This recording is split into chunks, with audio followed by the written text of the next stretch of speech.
Hello everybody, my name is Alckemy. I am somebody that is really deep into sound design and I specialize in making neurobase and heavy, crazy experimental sounds. And that is exactly why I want to talk about the OPx4 today, because there's a brand new tool on the market that you can use in order to take your sound design within the MPC workflow to the next level. Something kind of like this.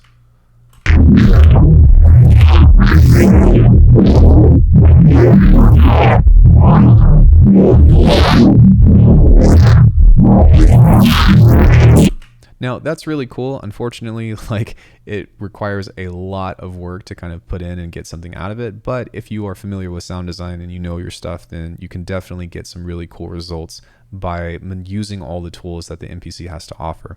Now today we're going to be taking a look at an FM synth that the MPC recently released, or Akai recently released rather, that is really awesome. It does have some limitations that I hope that they add some features to make it even more amazing, but I purchased this with my own money and there's a reason why I did that. Aside from just being able to be like, hey, I can make neurobase inside the MPC. So yeah, subscribe to the channel if you like the content. Feel free to ask any questions if you have anything for me, but let's talk about the OPx4. Now it's really cool because it's actually like a matrix system FM design thing. Something like Serum can also do FM synthesis, but it's like only one operator to the next. And if you really know it, then you can do like the sub to oscillator 1, oscillator 2, and then oscillator, like noise oscillator, whatever. But this is a dedicated matrix, and that alone helps it become a lot more powerful. One thing that's really cool about this is that even though you only start with sine waves, you can change the waveform by manipulating the pulse width and the formant. One thing that I would absolutely love is if they kept all of this but added the ability to add your own harmonics, because that would make this an absolute monster. I don't know if that's possible. I don't know coding or programming, but that would immediately make this thing absolutely insane. The other cool thing, and actually the reason why I purchased this, was because one, this has random LFOs built into it, and two, you can modulate the FM amounts from each oscillator, which you cannot do in FM4 and Bitwig. And so by assigning these to these different amounts and stuff, you're going to get even more crazy randomized bass morphing stuff that allows you to create the kind of sounds that I like to do. That being said, there are some weird limitations behind this that kind of hold this back, that I wouldn't say like, it's not the biggest deal in the world, but it definitely causes the biggest inconvenience, if that makes sense. So as an overall general view, aside from having the matrix table, you can adjust these parameters and stuff. This has shaping onto it as well, which I think adds more harmonics, I want to say, and then it also has filtering. And what the filter does is it helps reduce some of the harsh frequencies that you'll get whenever you do crazy FM synthesis. Because if you've ever used something like FM8 or anything else of the sort, like, you've got to be kind of careful, otherwise you get crazy shrieking sounds, which I'm not really into. You might be into it.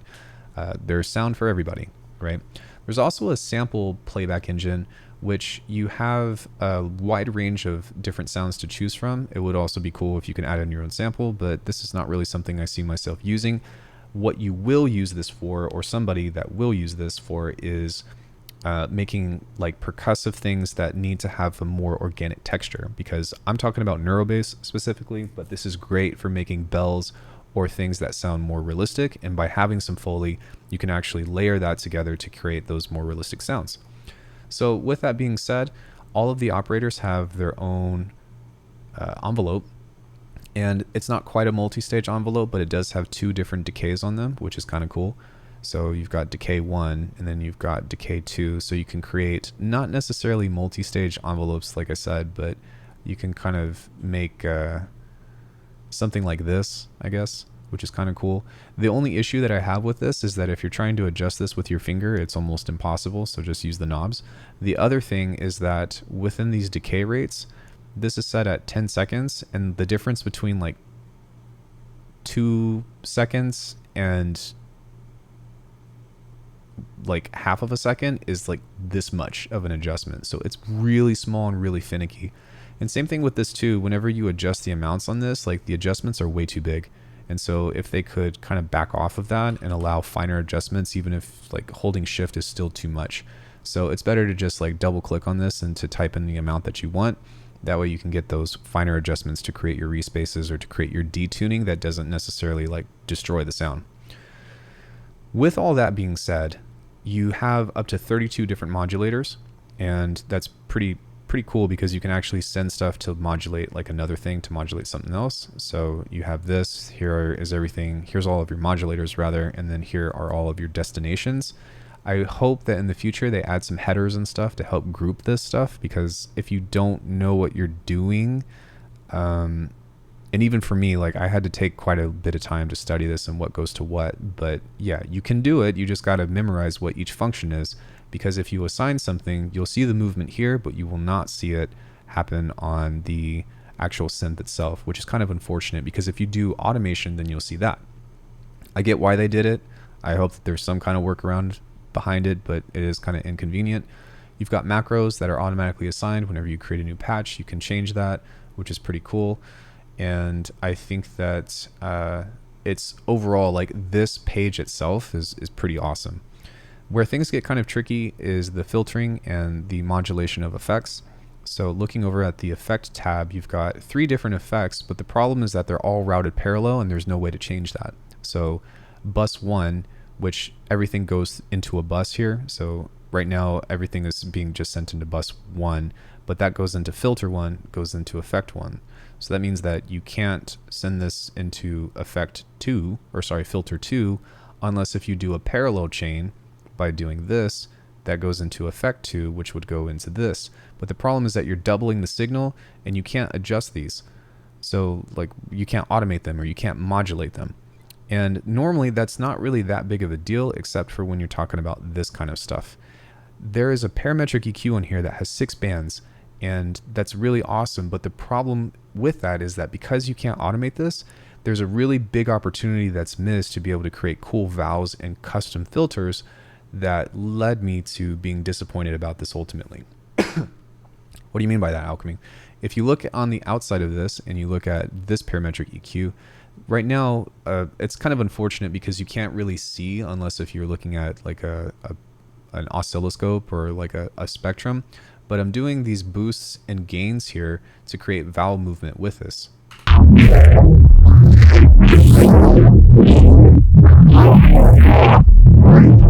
And because you can't change this on the automation, it's just a little bit more inconvenient that I have to kind of just leave this or actually use like a different effect or something to do that kind of filtering that I would like to do, which leads to another issue. I would say that if they added the ability to modulate effects, this would be a must buy. Like I already purchased it, right? So Akai already got my money. But if you could do this with the filtering and modulate the effects, that would be a must buy. Another big help would be able to, run these in serial as opposed to only being able to send a signal into filter 1 or filter 2. I know why they did that. It's because of layering, but even still, that kind of stinks.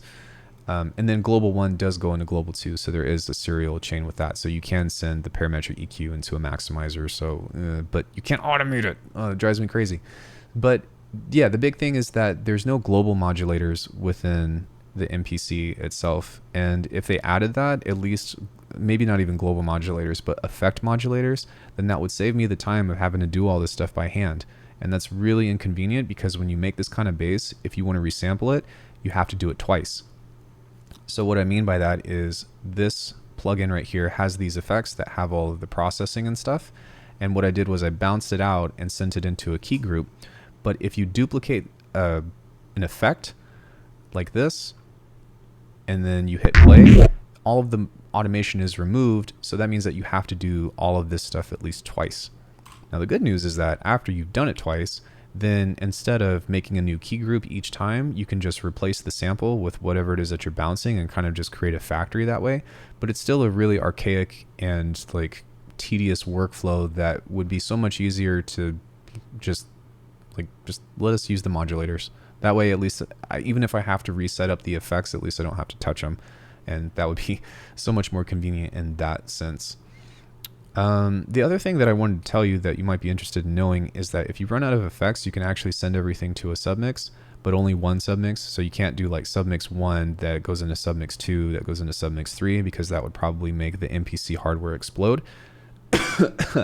That being said, you can't automate the extra step of effects. So you do your automation here on your inserts, and then you can send it into this stuff, and then that will be like your corrective EQ or your compression or your limiting or side chaining or whatever, and that will allow you to kind of just have an extra sense of depth to create more intricate sounds.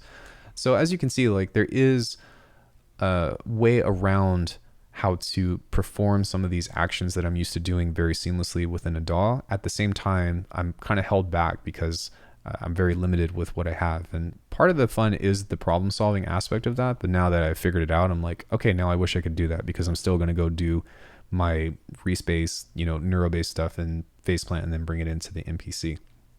That being said though, this FM synth, if you are just without a DAW and like this is all you're using, this is super sick. And I think that there's a lot to get into. And I think that if they add that small improvement of allowing the serial effects for one, and then also being able to automate the effects, this would make this an absolute monster.